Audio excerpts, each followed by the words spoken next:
तो ये भी हो गया। हेलो फ्रेंड्स, कैसे आप लोग? आशा करते हैं कि आप लोग अच्छे होंगे और अपनी पढ़ाई अच्छे से कर रहे होंगे। तो आपका सबसे बोर्ड एग्जाम में लास्ट पेपर बचा है और वो है केमिस्ट्री का। तो इसको भी हमें फोड़ के जाना है, तो उसके लिए हमें तैयारी भी अच्छे से करनी होगी। तो सबसे पहले हम देखते हैं आज के इम्पोर्टेंट टॉपिक में कि राउल्ट्स का नियम क्या है, और उसके बाद देखेंगे हेनरी का नियम क्या है।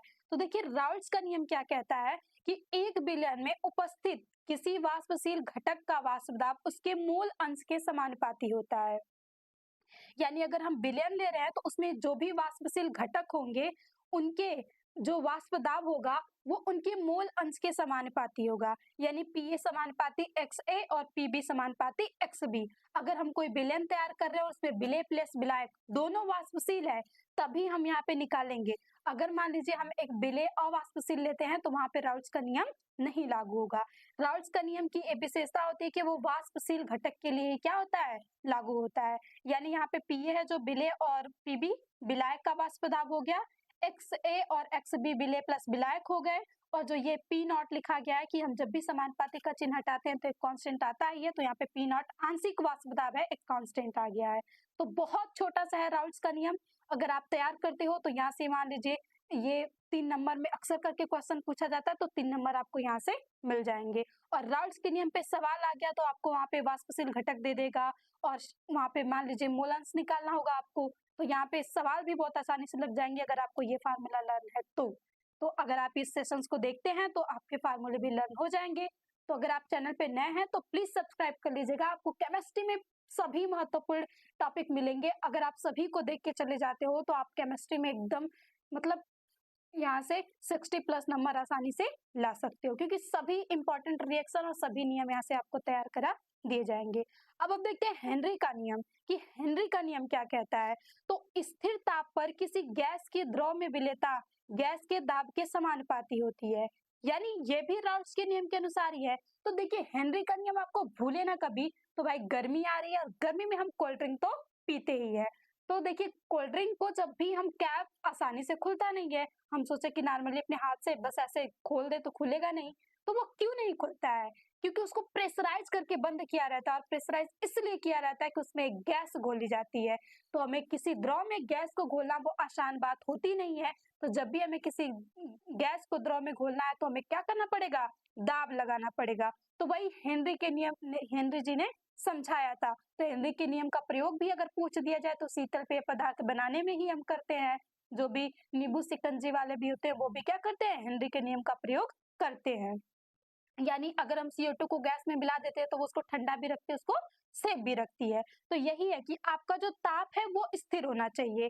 तो स्थिर ताप पर किसी गैस के द्रव में विलेयता गैस के दाब के समानुपाती होती है। यानी आप जब टेम्परेचर को स्थिर कर दोगे तो उसमें अगर हम किसी गैस की जितनी मात्रा घोलना है वो हमें उतना ही दाब लगाना पड़ेगा। यानी वो किसके जो भी मात्रा वो दाब के समानुपाती हो जाएगी। यानी आपके पास अगर इसका ग्राफ ऐसे देखा जाए, यहाँ से अगर हम इसका ग्राफ देखें, ये m का ग्राफ हो गया, ये p का ग्राफ हो गया, तो आपको स्ट्रेट लाइन ग्राफ मिलेगा। यानी अगर m बढ़ेगा तो p भी बढ़ेगा। अगर आप गैस की मात्रा गैस बढ़ा रहे हैं तो आपको उतना ही अधिक प्रेशर लगाना पड़ेगा। तो जब हमने ये समानुपाती बोल दिया तो अगेन एक कांस्टेंट आएगा, तो KH यहाँ पे स्थिरांक आ जाता है, और KH हेनरी स्थिरांक या समानुपातिक स्थिरांक है, और ये हर एक गैस के लिए अलग अलग होता है। तो जब भी आपके पास हेनरी के नियम पे सवाल दिया जाता है तो आपको वहां पे KH का मान दे दिया जाएगा। जैसे CO2 का मान दे दिया जाएगा, ऑक्सीजन का मान दे दिया जाएगा, नाइट्रोजन का मान दे दिया जाएगा। जो भी गैस यूज कर जाएगी आपको वहां पे KH का मान वहां पे दे दिया जाएगा। और P क्या है, तो P गैस का दाब है, और M क्या है, तो घुली हुई गैस की मात्रा है। तो ये था आपके पास हेनरी तथा राउल्ट्स का नियम, और बहुत इंपॉर्टेंट है। प्लीज आप अपने दोस्तों को भी शेयर कीजिएगा। और देखिए, आपको सारे इंपॉर्टेंट टॉपिक के नोट्स ऐसे ही मिलते रहेंगे, तो आप स्क्रीनशॉट ले सकते हैं हेनरी के नियम का, और ये हो गया आपके पास राउल्ट्स का नियम का। और ये 4 नियम है, और 4 नियम अगर आप तैयार करके चले जाते हो तो यहाँ पे अगर आपको सवाल पूछ दिया तो सवाल भी लग जाएंगे। अगर आपके यहाँ से डिफिनेशन पूछ दी गई कि राउल्ट्स का नियम क्या है या हेनरी का नियम क्या है, तो वो भी आपका यहाँ से क्लियर हो जाएगा। तो बहुत ही इंपॉर्टेंट सेशंस है, प्लीज अपने दोस्तों को भी शेयर कीजिएगा। और ये छोटे छोटे ही पावर पैप्स रहेंगे, क्योंकि देखिए आजकल थकान तो सबको होती है, तो लॉन्ग्स देखा नहीं जाता है बहुत सारे बच्चों को, तो अगर वो छोटे-छोटे भी टॉपिक्स देख लेते हैं तो उनके अच्छे नंबर आ सकते हैं। तो ये हो गया राउल्ट्स का नियम कि एक बिलियन में उपस्थित किसी वाष्पशील घटक का वाष्प दाब मूल अंश के समानुपाती होता है। यानी राउल्ट्स के नियम की एक विशेषता होती है कि ये वाष्पशील विलयन के लिए ही लागू होता है। और जो हेनरी का नियम है, इसमें हमें क्या करना है, गैस को द्रव में घोलना है। तो जब भी हम गैस को द्रव में घोलेंगे तो आसान बात तो है नहीं कि जनरली ये घुल जाएगी, तो हमें वहां पे लगाना पड़ता है प्रेशर, और जितना हम प्रेशर लगाएंगे उतनी हम गैस की मात्रा को घोल सकते हैं। और यही आपके पास हेनरी का नियम। और हेनरी का अगर उपयोग पूछ दिया जाए तो भाई कोल्ड ड्रिंक बनाना होता है तो शीतल पेय पदार्थ को बनाने में किया जाता है। और राउल्ट्स का नियम क्या, राउल्ट्स के नियम भी यहाँ से इसकी सीमाएं होती हैं कि ये केवल वाष्पशील द्रव के लिए, वाष्पशील विलायक या विलेय के लिए ही लागू होता है। तो इसकी सीमाएं पूछता है और इसके उपयोग पूछता है, तो आपका दोनों यहाँ से क्लियर हो गया कि ये वाष्पशील के लिए लगता है और ये गैस के लिए लगता है। तो आई होप आपको ये सेशंस बहुत ही महत्वपूर्ण हो और बहुत ही हेल्पफुल हो।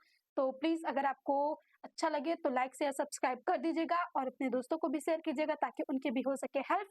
और इसी के साथ हम मिलते हैं नेक्स्ट इंपॉर्टेंट टॉपिक के साथ। तो अगेन थैंक यू।